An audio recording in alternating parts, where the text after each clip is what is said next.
I want to try to walk through exactly what happened, because this started out as a relatively peaceful situation that got out of hand quickly. About 5,000 Central American migrants had been camped out in Tijuana hoping to seek asylum in the United States. But that process has been very slow, and those frustrated migrants finally chose to protest the process by holding a march on Sunday. That is when things started to go wrong. Migrants were confronted by Mexican police carrying riot shields, leading to some pushing and shoving. Some saw it as an opportunity to try and force their way into the United States, and that's when things really fell apart. Hundreds of Central American migrants rushed the border and tried to climb the fence, prompting U.S. border guards to fire tear gas in an effort to push them back. The chief of the U.S. Border Patrol described what happened. Our agents were being assaulted. A large group rushed the area, and they were throwing rocks and bottles at my men and women, putting them in harm's way, as well as other members of the caravan. We needed to disperse the group, and with that assaultive nature, it was imperative that we disperse them from the area. All of this prompted the United States to close the border crossing for about 5 hours. It finally reopened about 5 p.m. local time. Officials in Tijuana say 39 people were arrested on the Mexican side. And this morning, we heard from the U.S. Border Patrol that 42 others made it into the U.S. but were arrested on the California side of the border. Just a handful of injuries were reported, and no one was killed. There is no guarantee we will not see something like this again. This morning, the president said it's up to Mexico to handle the situation, tweeting, quote, "Mexico should move the flag-waving migrants, many of whom are stone-cold criminals, back to their countries. Do it by plane, do it by bus, do it any way you want, but they are not coming into the USA. We will close the border permanently if need be. Congress, fund the wall." In fact, Mexico's Interior Secretary said it has acted, sending 11,000 Central Americans back to their home countries over the last month. And following Sunday's events, it said it would deport another 500 migrants who tried illegally to cross the border. But Mexico says it will not send military troops to deal with this situation. There's a lot to go through here. NBC's Hans Nichols is at the border crossing between San Diego and Tijuana. NBC's Julia Ainsley covers national security. She has been all over this story. And NBC Chief White House correspondent Hallie Jackson joins me from Washington. Hans, I have to go to you first. You saw what happened there yesterday. What exactly went down, and do we think more of it's coming? Okay, so this morning, Stephanie, as you can see, this border is open. This is the San Ysidro border, one of the busiest border crossings in the country, open with traffic. What happened yesterday is they took these barricades here, right, and they slid them across. This is all on the Mexican side. That's where we are. And what they did with those barricades was try to prevent foot traffic from using these car lanes to breach the border. Now, as you can see behind me here, we do have some people lining up. They're trying to get in. So as it is right now, the border is open.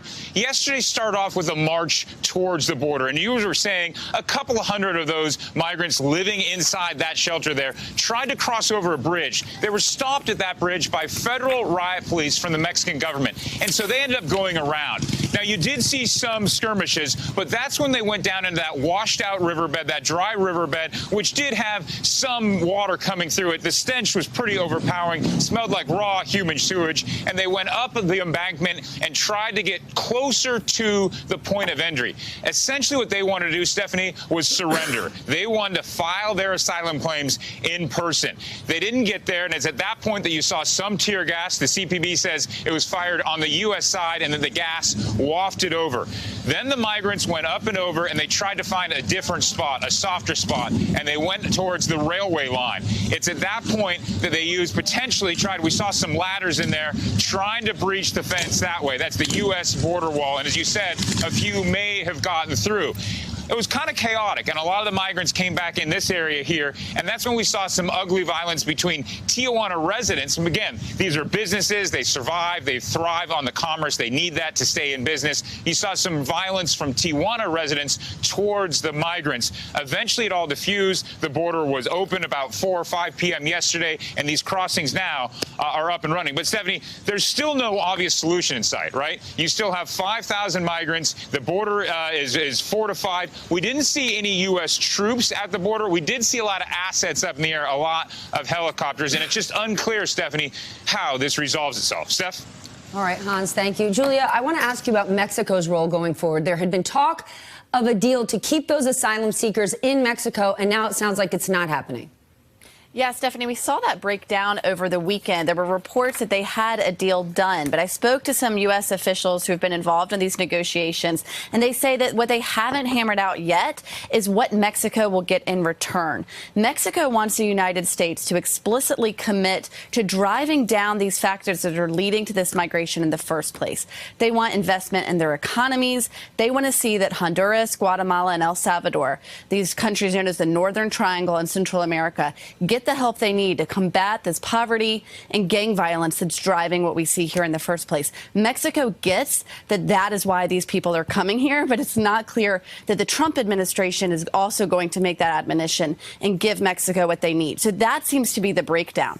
The way that was explained to us by U.S. officials is, look, this deal is done. We're just working on operational and legal logistical issues, just sort of ironing out the details. Mexico is now saying, no, we don't have a deal until we get that.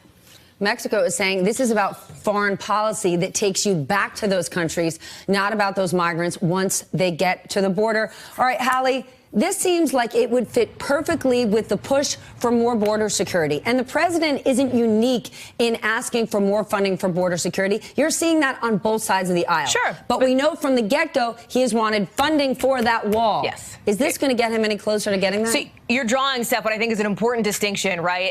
It seems like semantics, but is not, with border wall funding, right, and border security funding. Two different things. Exactly. And the president wants wall money. He wants $5 billion for a wall. He has made that clear. And he has also made clear in just the last week, multiple times with reporters, that he is willing to let the specter of a government shutdown loom over these negotiations. Now, that is separate from what you're hearing openness to on both sides of the aisle, which is border security funding, right? More money for personnel, more money for various other things that'll help shore up U.S. defenses, shore up border security along the U.S.-Mexico border. So those are two different things. What is striking is that the clock kind of is ticking now, right? We're back from the holidays. Everybody's rested and ready to go because we're now in these last couple of weeks before that December 7th deadline that is going to be critical. Next Friday, Stephanie, so in less than 2 weeks, right? Congress has to figure out what they're going to do related to the president's ramped up demands now for this border wall money, how they will negotiate that. And the president has to decide, along with the other officials at the White House, if he really is going to move forward on his threat for a government shutdown,